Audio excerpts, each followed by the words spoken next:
अगर आप भी लेना चाहते हैं देश दुनिया की तमाम जानकारी तो आज ही सब्सक्राइब करें हमारे चैनल को। साथ ही नीचे दिए बेल आइकन को जरूर दबाएं ताकि हर अपडेट आप तक पहुंच सके। नमस्कार, एक्शन न्यूज नेटवर्क के खास कार्यक्रम के बनाबे सोनार बांग्ला में आप सभी का स्वागत है। आज के कार्यक्रम में बात करेंगे बंगाल में तीसरे चरण के मतदान के दिन हुई प्रधानमंत्री मोदी और तृणमूल नेता ममता बनर्जी की रैलियों की। साथ ही बताएंगे क्यों कांग्रेस नेता आनंद शर्मा ने बंगाल के लोगों से अपनी पार्टी को वोट देने के बजाय सिर्फ भाजपा को हराने का आह्वान किया है। इसके साथ ही बात करेंगे अभिषेक बनर्जी के विवादित बयान की। लेकिन सबसे पहले बात करते हैं प्रधानमंत्री मोदी की ओर से ममता बनर्जी पर साधे गए नए निशाने की। प्रधानमंत्री नरेंद्र मोदी ने मंगलवार को पश्चिम बंगाल की मुख्यमंत्री ममता बनर्जी पर करारा हमला बोला और कहा कि वोटों का बिखराव न हो, इसके लिए मुसलमानों के एकजुट हो जाने की उनकी अपील स्पष्ट करती है कि तृणमूल कांग्रेस विधानसभा चुनाव की जंग हार गई है। कूच बिहार में एक चुनावी रैली को संबोधित करते हुए प्रधानमंत्री ने दावा किया कि यदि उन्होंने इसी प्रकार सभी हिंदुओं को एकजुट हो जाने और भाजपा को मत देने की अपील की होती तो उन्हें निर्वाचन आयोग के 8-10 नोटिस मिल गए होते और देश भर के अखबारों में उनके खिलाफ संपादकीय छप जाते। उन्होंने कहा कि इस प्रकार की अपील कर ममता बनर्जी ने सेल्फ गोल कर लिया है और साथ ही यह स्वीकार कर लिया है कि वह चुनाव हार चुकी हैं। साथियों, मैंने सुना कि दीदी इन दिनों एक सवाल पूछ रही है। आपने भी सुना होगा, दीदी एक सवाल पूछ रही है कि क्या बीजेपी भगवान है, जो उसे पता चल गया है कि पहले 2 चरणों में बीजेपी की बड़ी जीत मिल रही है। आदरणीय दीदी, ओ दीदी,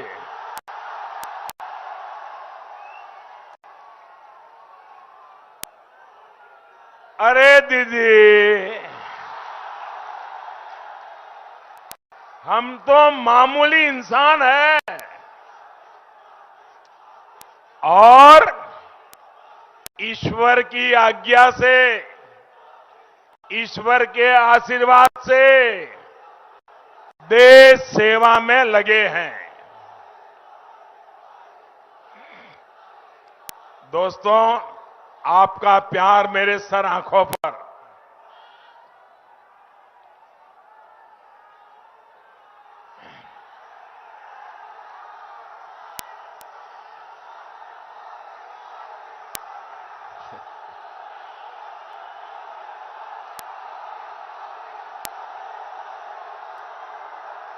मैं आपके इस प्यार को कभी भूल नहीं पाऊंगा। दोस्तों, आपके आशीर्वाद मेरे लिए बहुत बड़ी ताकत है। ये जो आप प्यार दे रहे हैं ना, आप जो प्यार दे रहे हैं, 2 मई के बाद बीजेपी सरकार बनने के बाद मैं ये प्यार ब्याज समेत इस इलाके का विकास करके लौटाऊंगा।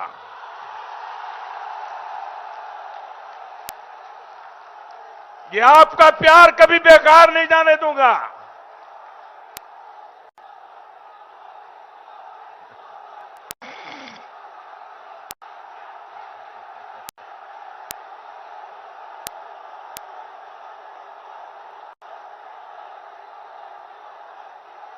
भारत माता की।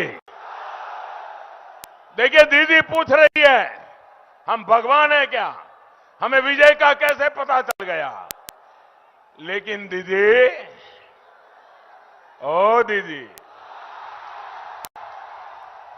चुनाव में कौन हार रहा है, कौन जीत रहा है, ये पता करने के लिए भगवान को कष्ट देने की जरूरत नहीं है।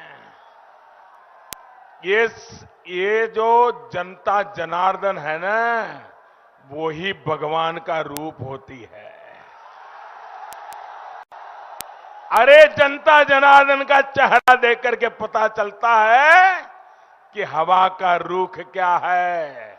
यही तो ईश्वर का अवतार है। और दूसरा दीदी, आदरणीय दीदी, दूसरी बात जो है कि चुनाव नतीजों का पता कैसे चलता है, अनुमान कैसे लगता है। एक तो आपका गुस्सा, आपकी नाराजगी, आपका व्यवहार, आपकी वाणी, इन सबको देखकर एक बच्चा भी बता सकता है कि दीदी टीएमसी आप चुनाव हार चुकी है, दीदी आप मैदान छोड़ चुकी है। रोज, आप सुनिए, रोज आपको कहना पड़ रहा है कि आप नंदीग्राम जीत रही है, नंदीग्राम जीत रही है। आदरणीय दीदी, ओ दीदी, दीदी जिस दिन आपने चुनाव के दिन पोलिंग चल रहा था, नंदीग्राम में पोलिंग बूथ में जो खेला किया, जो बातें कही, उसी दिन पूरे देश ने मान लिया था कि आप हार गई है। इसके लिए भगवान को पूछने की जरूरत नहीं है दीदी। जब आपकी पार्टी ये घोषणा कर देती है कि दीदी अब बनारस से लोकसभा चुनाव लड़ेगी, तो कोई भी समझदार व्यक्ति बड़ी आसानी से समझ सकता है कि टीएमसी का सुपड़ा साफ होने जा रहा है। बंगाल में अब टीएमसी नहीं बच सकती है। दीदी को राजनीति करनी होगी तो बंगाल के बाहर जाना पड़ेगा, ये आपकी पार्टी बोल रही है। क्या ये सुनने के बाद भगवान को तकलीफ देने की जरूरत है क्या? भगवान को पूछने की जरूरत है क्या? आपको भी समझ आता है कि नहीं आता है? आपको भी पता चलता है कि नहीं चलता है दीदी हार रही है? आप बताइए, आपको लगता है कि नहीं लगता है? आदरणीय दीदी, ओ दीदी, अभी हाल में ही आपने कहा, देखिए एक महत्वपूर्ण बात है, अभी हाल ही में आपने कहा कि सभी मुसलमान एक हो जाओ, वोट बंटने मत दो। दीदी, आप ये कह रही है, इसका मतलब है कि आपको यकीन हो गया है कि मुस्लिम वोट बैंक की आपकी जो ताकत आप मानती थी, वो मुस्लिम वोट बैंक भी आपके हाथ से निकल गया है। मुस्लिम भी आपसे दूर हो गए हैं। आपको पब्लिकली ऐसा कहना पड़ रहा है, इसी से पता चलता है कि आप इलेक्शन हार गई है। आदरणीय दीदी, ओ दीदी, आप वैसे तो चुनाव आयोग को गालियां देती रहती हैं, सुबह शाम एक ही बात करती रहती है, लेकिन जो बात आप बोल रही है, अगर हमने कहा होता कि सारे हिंदू एकजुट हो जाओ, बीजेपी को वोट दो, तो दीदी ये इलेक्शन कमीशन हमें 8-10 नोटिस भेज देता। प्रधानमंत्री को भी नोटिस आती, अध्यक्ष को भी आती, उम्मीदवार को भी आती। अरे इतना ही नहीं, सारे अखबार देश के पहले पेज पर भरे पड़े होते और दुनिया भर के एडिटोरियल लिख करके हमारे बॉल नोच लिए होते। दीदी, मुझे पता नहीं है कि आपको चुनाव आयोग ने नोटिस भेजा है या नहीं, लेकिन आपकी ये बात साफ बताती है कि आप जिनके भरोसे चुनाव के मैदान में थी, वे भी अब आपसे चले गए हैं और आप पब्लिकली उनको कह रही हो, मुसलमानों एक हो जाओ, मुसलमानों एक हो जाओ, मुसलमानों एक हो जाओ, मुझे बचाओ, मुझे बचाओ, मुझे बचाओ। ये दीदी बोल रही है। दीदी, इसका मतलब ये होता है कि आप चुनाव हार रही हो। दीदी, जिस चुनाव आयोग ने 2 बार चुनाव करा करके आपको मुख्यमंत्री बनाया, आज आपको उस चुनाव आयोग से ही दिक्कत होने लग गई। ये दिखाता है कि आप चुनाव हार चुकी है। जिस ईवीएम ने वाम के शासन को उखाड़ फेंकने में आपकी मदद की, बंगाल के नागरिकों की इच्छा का आदर ईवीएम मशीन खुद करता है। एक एक नागरिक की इच्छा ईवीएम में कैद होती है। आज आपको उस ईवीएम से भी समस्या होने लग गई। जब आप ईवीएम को गाली देती हो, आप इलेक्शन कमीशन को गाली देती हो, तो मामला पक्का है कि आपका खेला शेष है। ये दिखाता है कि आप चुनाव हार चुकी है।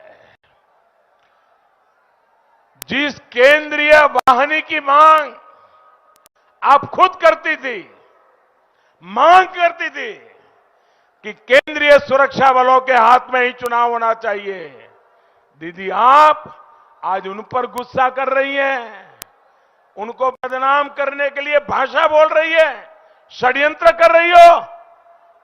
ये दिखाता है कि आप चुनाव हार चुकी है। दीदी, आप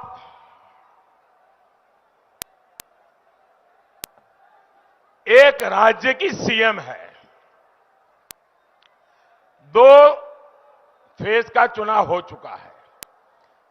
बहुत शांतिपूर्ण मतदान हुआ। करीब करीब 80% से ज्यादा वोट पड़े। मैं भी गुजरात में मुख्यमंत्री था। इतना अगर वोटिंग होता है, शांतिपूर्ण होता है, तो सीएम के नाते मैं गर्व से कहता हूं कि देखिए मेरे राज्य में शांतिपूर्ण मतदान हुआ, मेरे राज्य में इतना ज्यादा मतदान हुआ, मैं गर्व करता था। दीदी, यहां शांतिपूर्ण मतदान हो रहा है, 80% से लोग ज्यादा मतदान करने जा रहे हैं और आप परेशान हो, आप गर्व नहीं कर रहे हो। यही बताता है दीदी कि आप चुनाव हार रही हो। दूसरी ओर अपनी हर चुनावी रैली में ममता बनर्जी को दीदी ओ दीदी कहकर संबोधित करने वाले प्रधानमंत्री मोदी ने अब रणनीति बदलते हुए अपने संबोधन में उन्हें आदरणीय दीदी ओ दीदी कहकर संबोधित किया। हम आपको बता दें कि तृणमूल कांग्रेस ने प्रधानमंत्री द्वारा दीदी ओ दीदी कहने पर आपत्ति जताई थी और इसे महिलाओं का अपमान करार दिया था। उधर बंगाल में तीसरे चरण के लिए चल रहे मतदान के बीच ममता बनर्जी ने आरोप लगाया है कि चुनाव बंदोबस्त में लगे केंद्रीय सुरक्षा बलों का दुरुपयोग किया जा रहा है। वोटरों को डरा धमकाकर एक पार्टी विशेष के लिए वोट करने को कहा जा रहा है। ममता ने चुनाव आयोग पर भी अनदेखी करने का आरोप लगाया। ममता बनर्जी ने एक ट्वीट करते हुए कहा है, केंद्रीय बलों का व्यापक दुरुपयोग बेरोक टोक जारी है। इस मुद्दे को बार बार उठाने के बावजूद चुनाव आयोग मूक दर्शक बना हुआ है। कई जगह सुरक्षा बल खुलेआम टीएमसी को वोटरों को डरा धमकाकर और प्रभावित करके उन्हें एक पार्टी के पक्ष में वोट डालने को कह रहे हैं। ममता ने इसके साथ ही एक रैली को भी संबोधित करते हुए कहा कि भाजपा कार्यकर्ता मतदान केंद्रों पर जबरन कब्जा कर रहे हैं और टीएमसी कार्यकर्ताओं पर हमला कर रहे हैं। ममता बनर्जी ने कहा कि भाजपा कार्यकर्ताओं ने आरामबाग से तृणमूल प्रत्याशी सुजाता मंडल का पीछा किया और मतदान केंद्र के पास उनके सिर पर चोट मारी। हालांकि इन आरोपों से भाजपा ने इनकार किया है।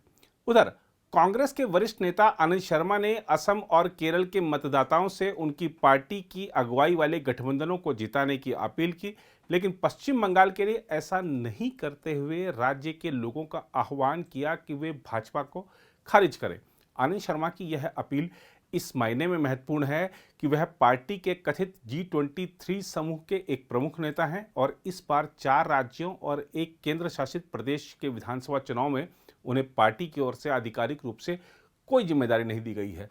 उन्होंने ट्वीट किया, मतदाताओं से अपील है कि वे केरल में यूडीएफ और असम में कांग्रेस की अगुवाई वाले गठबंधन के पक्ष में वोट करें। राजनीतिक विमर्श का संतुलन बनाना समय की जरूरत है। कांग्रेस समान विचारधारा वाले दलों के साथ मिलकर भाजपा के विभाजनकारी एजेंडे का मुकाबला और राष्ट्रीय विकल्प मुहैया करा सकती है। राज्यसभा में कांग्रेस के उपनेता आनंद शर्मा ने यह भी कहा कि बंगाल के मतदाताओं से आग्रह है कि वे भाजपा को खारिज करें और इसके अधिनायकवादी मार्च को रोकें। भारत की विविधता का दमन करने और एकरूपता थोपने से हमारे राष्ट्रीय हित को नुकसान पहुंचेगा। भारत के संवैधानिक लोकतंत्र के लिए इन चुनावों का बहुत महत्व है, ऐसा भी आनंद शर्मा ने कहा है। देखना होगा कि पार्टी की प्रतिक्रिया इस पर क्या रहती है। दूसरी ओर तृणमूल कांग्रेस के सांसद अभिषेक बनर्जी ने एक विवादित बयान देते हुए कहा है कि वे भाजपा का पैसा ले लें, लोग यानी कि भाजपा का पैसा ले लें, लेकिन वोट तृणमूल कांग्रेस पार्टी को ही दे। अभिषेक बनर्जी ने लोगों से कहा, भाजपा लोगों को धन बांट रही है और उनसे वोट देने को कह रही है। मैं आपसे कहता हूं कि आप धन ले लें और इसे वापस ना करें, लेकिन वोट तृणमूल कांग्रेस को ही दें। अभिषेक बनर्जी ने कहा, यदि बंगाल में भाजपा सत्ता में आती है तो राज्य में अराजकता उत्पन्न हो जाएगी। यदि आप बिना किसी डर के रहना चाहते हैं तो मैं आपसे कहूंगा कि उन्हें वोट ना दें।